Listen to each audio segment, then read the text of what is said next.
ಅವು ಸತ್ಯನೇ ಸರಿ ಇಂಕ್ಲಿ ತೈನೇ ನಮ್ಗೆ ಒಂದಿಲ್ಲ ಮನೆ ಮುಂಜಾನೆ ಆಡ ಇಂಕ್ಲೆ ಬಟ್ಟೆ ಚಾಟ್ ಬರ್ಪೇರತ್ತೆ 3 ಗಂಟೆ ಬೇರೆ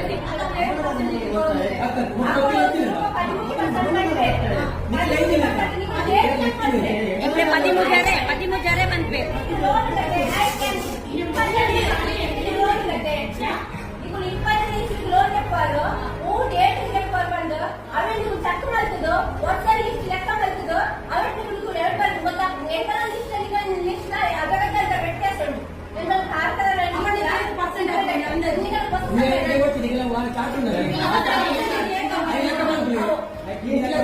ಕಮ್ಮಿಗ 18% ಲಿಮಿಟ್ ಒಬ್ಬರು ಪೂರ ಚೆಕ್ ಮಾಡಲಿಕ್ಕೆ ಈಗ 18% ಲಿಮಿಟ್ ಒಬ್ಬರು ಪೂರ ಚೆಕ್ ಮಾಡಲಿಕ್ಕೆ ನನ್ನ ಕಟ್ಟೋದಿ ಸಂಘ ಹೇಗೆ ಮಾಡಲ್ಲ ಗಂಟೆಗೆ ಮೊದಲು ಬಂದು ಎಂಗನ ಸಾಧಿ ಮಾಡೋದು ರೈತ ಕಟ್ಟಿ ಜನ ಕಾಣ್ತಾ ಇದೆ ಈಗ ಕಟ್ಟೋದಿ ಜಾಗ ಅಂಚನೆ ಕಾಣಿದೆ ಎಂಗನ ಸತ್ಯ ಕಟ್ಟಿ ಜನ ಕಟ್ಟಿದ್ದ ಎಲ್ಲ ಜನ ಎಂಗನ ಸಾಧಿರ್ಬೋದು ಐಕೆ ಬೇರೆ ಎಂಗ ಒತ್ತುಗಡೆ ಇತ್ತಿನ ಇಂತ ಏನಾದ್ರು ಆಟ ಬೇರೆ ಅಂದ್ರೆ ಸಂಘಗಳನ್ನು ಅಂದ್ರೆ ಐದು ಲಕ್ಷ ಆಗ್ಬಿಟ್ಟು ಇದು ಎಂಗಳು ಹಿಂಗಿತ್ತಿಲ್ಲ ಎಂಗಳು ಹಿಂಗೆ ಅದು ಉಂಪು ನನ್ನ ಯೋಜನೆ 40,000 ಹೆಂಗಿತ್ತ 20,000 ಸಾಲದ ಒಂದು ದಿನ ಇದೆ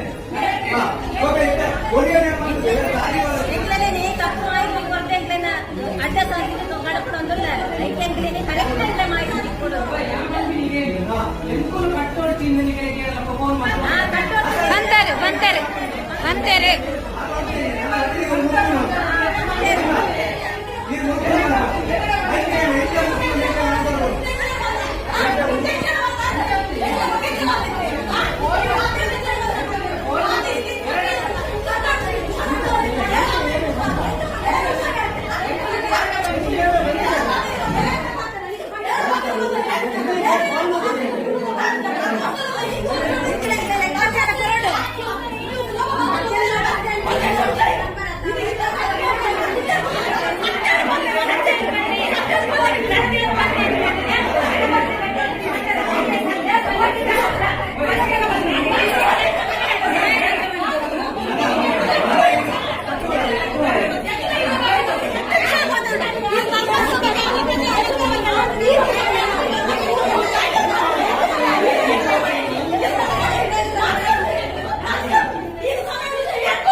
ಯಾರು ಡಯಲ್ ಮಾಡಿದ್ದು ಯಾರು ರಿಸೀವ್ ಮಾಡಿದ್ದು ಎಲ್ಲ ಗೊತ್ತಾಗ್ತದೆ.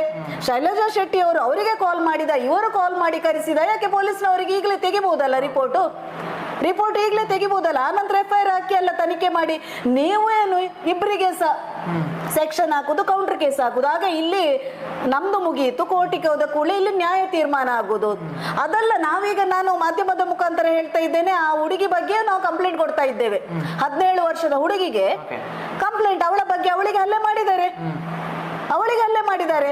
ಪೋಕ್ಸೋ ಕಾಯ್ದೆ ಹಾಕ್ಬೇಕಲ್ಲ ನೀವು. ಪೋಕ್ಸೋ ಕಾಯ್ದೆ ಹಾಕ್ಬೇಕು, ವಿಡಿಯೋ ಉಂಟು, ಎಲ್ಲ ಕಡೆ ಪಬ್ಲಿಸಿಟಿ ಮಾಡಿದ್ದಾರೆ. ಹೊಡೆದದನ್ನ ನಾವು ಹೊಡೆದಿದ್ದೇವೆ, ಅವರು ಬಂದ್ರು, ನಾವು ಅವರಿಗೆ ಹೊಡೆದಿದ್ದೇವೆ ಅಂತ ಇವರು ಖುಷಿ ಪಡ್ತಾ ಇದ್ದಾರೆ. ಸೋಷಿಯಲ್ ಮೀಡಿಯಾದಲ್ಲಿ ಹಾಕಿದ್ದಾರೆ, ವೈರಲ್ ಮಾಡಿದ್ದಾರೆ ಎಲ್ಲ ಮೀಡಿಯಾದಲ್ಲೂ ಅದರಲ್ಲೂ ಪರ್ಟಿಕ್ಯುಲರ್ ಆಗಿ ಸ್ವಸಹಾಯ ಸಂಘದವರಿಗೆ ಹಲ್ಲೆ ಮಾಡಿ ಬುದ್ಧಿ ಕಲಿಸಿದ್ದಾರೆ ಅಂತ ಬುದ್ಧಿ ಕಲಿಸಿದ್ದಾರೆ. ಸ್ವಸಹಾಯ ಸಂಘದವರು ನಾವು ಕರೆದು ಹಲ್ಲೆ ಮಾಡಿ ಅವರಿಗೆ ಬುದ್ಧಿ ಕಲಿಸಿದ್ದೇವೆ ಅಂತ ಹಾಕಿದ್ದಾರೆ. ಹಾಗಾದ್ರೆ ಬುದ್ಧಿ ಕಲಿಸ್ಲಿಕ್ಕೆ ಇವರು ಯಾರು?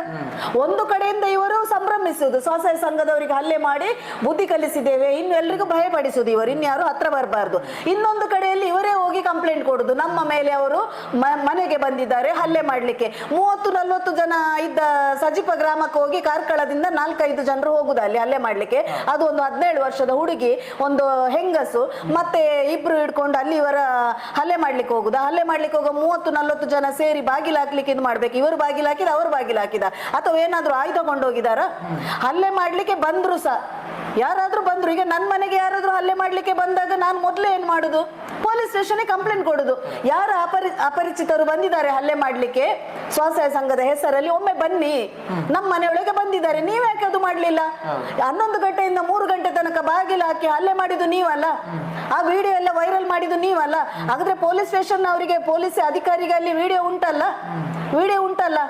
ಈಗ SP ಆಫೀಸಿಗೆ ಹೋದಾಗ ನೀವು ಕೌಂಟರ್ ಕೇಸ್ ಹಾಕಿ ಇಬ್ಬರಿಗೂ ಕೇಸ್ ಹಾಕುವಾಗ ನೀವು ಮೊದಲು ಅವರ ಕಂಪ್ಲೇಂಟ್ ಕೊಡುವಾಗ ಖಾಲಿ NC ಕೊಟ್ಟು ಕಳಿಸುದಲ್ಲ.